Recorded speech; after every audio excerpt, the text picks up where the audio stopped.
this is Mr. Greg Roberts, and we'll be interviewing him about asthma today. How long have you had asthma?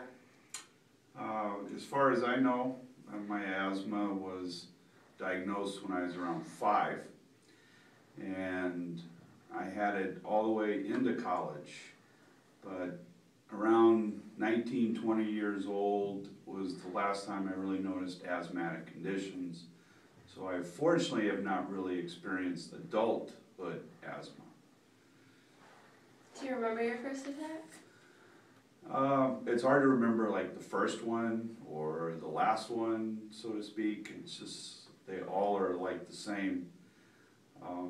The ones that tend to stand out for me are the ones that would occur in high school because I was a competitive athlete and not being able to practice and having to sit on the side while everyone else is working, and I was just trying to breathe.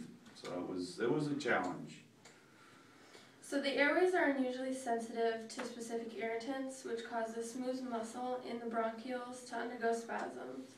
Bronchioles are smaller air passages in the lungs that begin at the bronchi and terminate at the alveoli. Do you notice any specific settings, irritants, or allergens that trigger attacks or spasms? Well, I was, maybe unfortunately at the whim of my parents, forced to live wherever they chose to live.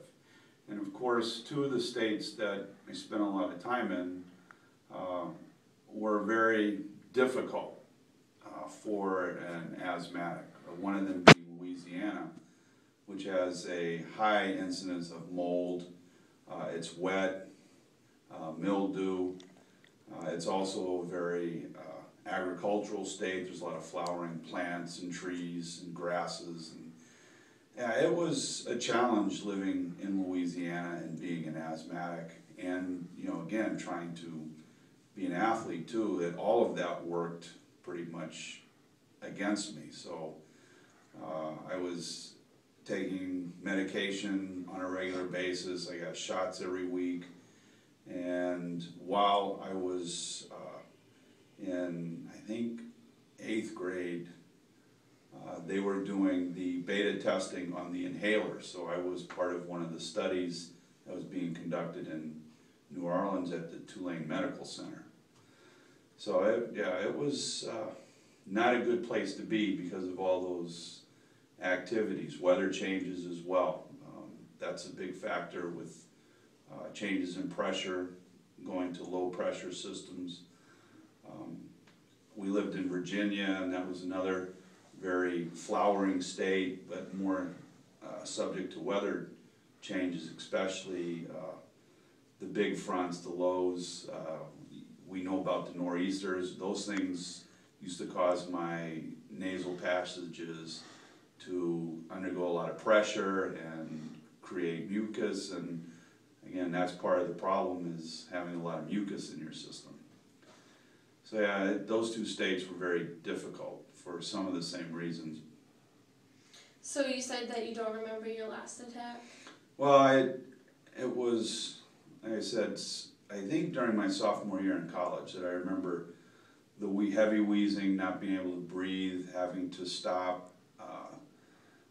At that point, I was still getting injections, so I was using over-the-counter medicine in terms of trying to monitor or maintain, the breathing part, getting rid of the sinus congestion, and so using an antihistamine and decongestant.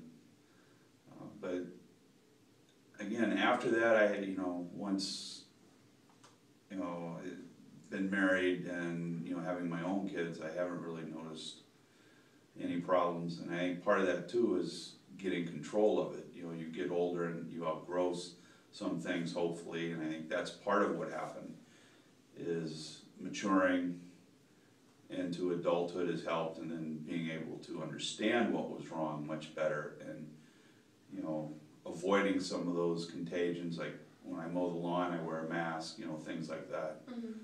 So helping the situation. So could you tell us more about specific treatments that your doctor had you try, or medication? Yeah, no.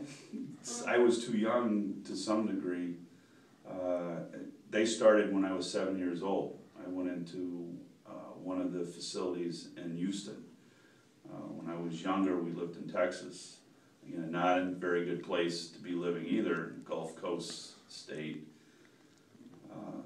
So yes, a lot of testing on what I was allergic to.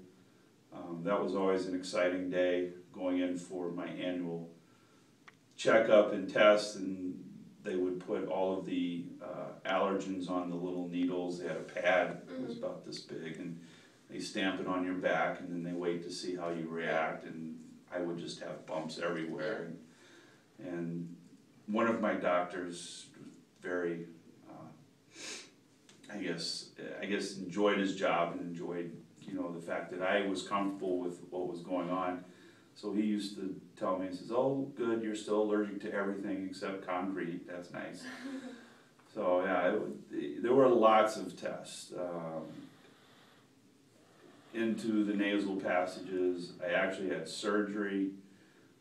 They went in and removed the polyps from my nasal passages. That was exciting. I missed the whole day of my life because they knocked me out for the surgery, and I woke up over a day later. So not quite sure if I'm ever going to get that day back, but it was a lot of testing and procedures. And like I said, as I got older, they were experimenting with different types of medications, the strength of the medication, and then the idea of airborne through the inhaler. So I pretty much went through everything. So you're not on any medications for it now? No, not specifically, although I do use a cortisone-based spray to try and help with, my worst time here in New Hampshire is August. That's the worst month that I have with my allergies and trying to breathe normal. Would you say that New Hampshire is easier to live in, or? It has been, yes. It's been easier. And have you ever had to use a nebulizer?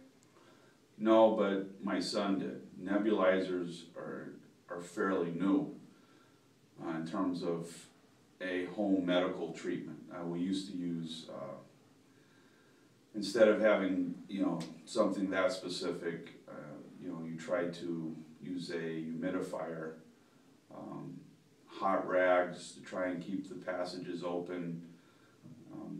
So yes, instead of the nebulizer, it was a humidifier that we used to keep by the bed, and to try and keep warm, moist air. And then again, for the sinus headaches and to try and keep the passages open, hot towels across the forehead to try and help alleviate the pressure. And you want it to flow and get out and be done with. All right, well, thank you very much. No, you're welcome. Glad I